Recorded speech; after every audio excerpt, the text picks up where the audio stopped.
नमस्कार, आपका स्वागत है। दोस्तों, महाभारत के अनुसार अंगराज कर्ण को युद्ध से पहले सपने में कई प्रकार के विचित्र संकेत मिले थे। कर्ण जानते थे कि इस विषय में भगवान श्री कृष्ण से अधिक किसी अन्य को पता नहीं होगा। तब वे भगवान श्री कृष्ण से अपने सपनों के अर्थ जानने के लिए उनके पास चले गए।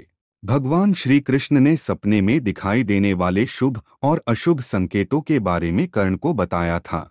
जब भी जीवन में अच्छा और बुरा समय आने वाला होता है, तो मनुष्य को सपनों के माध्यम से विशिष्ट प्रकार के संकेत प्राप्त होते हैं। सपने में दिखाई देने वाली चीजें, जानवर अथवा मनुष्य आदि का अलग अलग महत्व होता है।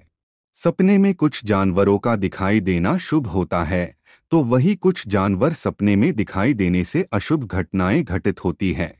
सपने में मनुष्य कभी अपने मृत परिजनों को देखता है, तो कभी वह अपने किसी जीवित परिजन की मृत्यु देख लेता है। सपनों के माध्यम से मनुष्य भविष्य में होने वाली घटनाओं की जानकारी पहले ही प्राप्त कर सकता है, क्योंकि सपनों को भूत तथा भविष्य का आईना कहा जाता है। सपने मनुष्य को उसके ऊपर आने वाले किसी संकट के बारे में पहले ही सूचित करते हैं, अथवा भविष्य में मिलने वाले शुभ फलों के संकेत भी देते हैं। इसीलिए मनुष्य को उसके द्वारा देखे गए सपनों के बारे में अवश्य जान लेना चाहिए। शास्त्रों में कहा गया है, अलग अलग समय पर देखे गए सपनों का महत्व भी अलग होता है। सुबह को अथवा रात्रि में देखे गए सपनों के फलों की अवधि भी निश्चित की गई है।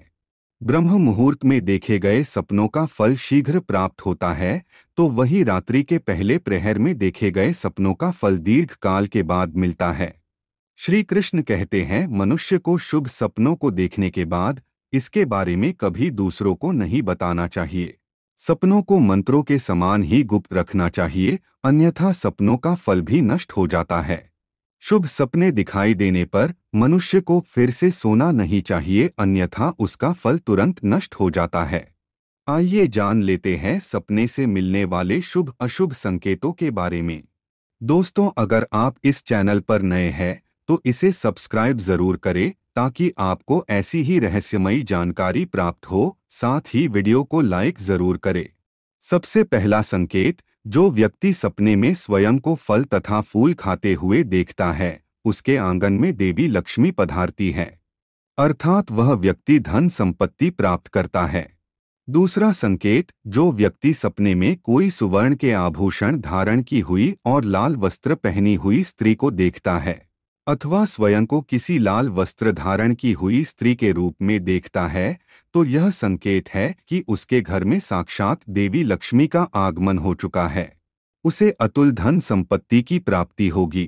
तीसरा संकेत, अगर कोई व्यक्ति सपने में किसी खाई में गिरने लगता है और फिर भी उसकी मृत्यु नहीं होती है और वह जीवित खड़ा हो जाता है, तो उसकी बुद्धि निर्मल होती है और वह धन धान्य प्राप्त करता है।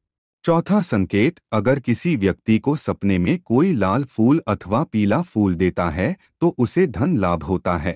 पांचवा संकेत, जो व्यक्ति सपने में शोक करता है अथवा सपने में किसी की मृत्यु देखता है एवं लोगों को रोते हुए देखता है, तो वह चारों दिशाओं से सुखों से घिर जाता है, अर्थात उसे सभी दिशाओं से सुख सफलता मिलने लगती है।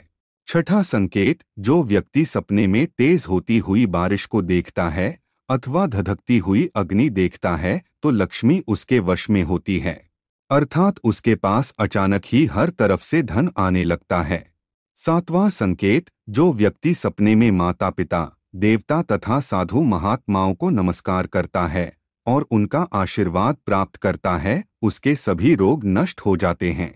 आठवां संकेत, जो व्यक्ति सपने में इंद्रधनुष्य को देखता है अथवा सूर्यदेव का रथ देखता है या फिर सपने में भगवान शिव के मंदिर के दर्शन करता है, तो उसके धन में वृद्धि होती है।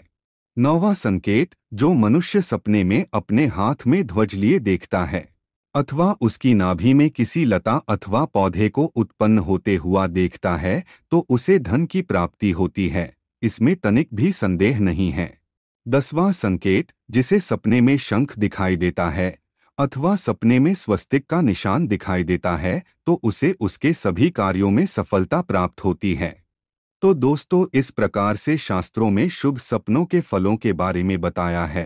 अगर आपको भी ऐसे सपने दिखाई देते हैं तो उन्हें गुप्त रखें। जानकारी अच्छी लगी तो वीडियो को लाइक जरूर करें, साथ ही कमेंट में जय श्री कृष्ण अवश्य लिखें और चैनल को सब्सक्राइब करें। आप सभी का धन्यवाद।